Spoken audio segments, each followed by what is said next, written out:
Do you ever find yourself feeling guilty or ashamed? These universal human emotions can often arise when we believe we have failed to meet personal or societal expectations. But it's important to understand that guilt and shame are different in their roots and impact. Guilt is usually tied to specific actions. It's that feeling you get when you believe you have done something wrong. On the other hand, shame is much deeper and more profound. It's tied to our self-worth and reflects a belief that we are inherently bad. So how can we address and overcome these feelings of guilt and shame? First, we need to recognize and understand where they come from. Self-reflection is key here. Take the time to identify the actions, thoughts, or circumstances that triggered these emotions. Ask yourself if your guilt is rational or irrational.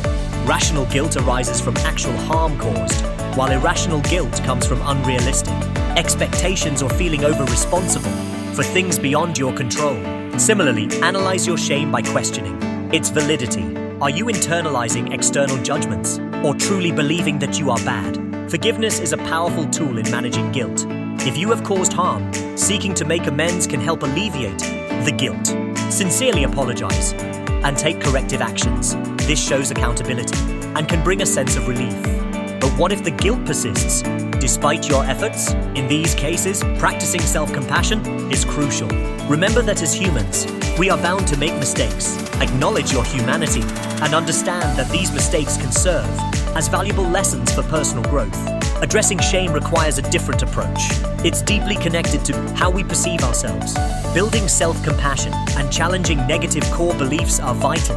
Engage in positive self-talk and remind yourself that one mistake does not define your worth. Surround yourself with supportive people who understand your value and reinforce it. Their presence can help dissolve feelings of shame.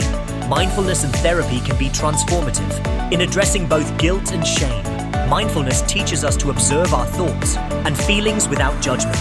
This creates space for us to respond instead of simply reacting. Cognitive behavioral therapy, CBT, is particularly effective in identifying and restructuring the distorted beliefs underlying guilt and shame. It's important to note that while these emotions can be painful, they can also serve a purpose. Guilt can motivate change and foster personal growth. When processed healthily, shame can deepen our self-awareness and resilience. So instead of being paralyzed by these feelings, view them as signals to reconnect with your values and build a more authentic self. Ultimately, addressing guilt and shame is a journey of self-acceptance. Embrace vulnerability and practice self-compassion. Recognize that these emotions can be transformed into stepping stones for personal growth and healing. Don't let guilt and shame hold you back. You have the power to overcome them and embrace a more authentic and fulfilling life.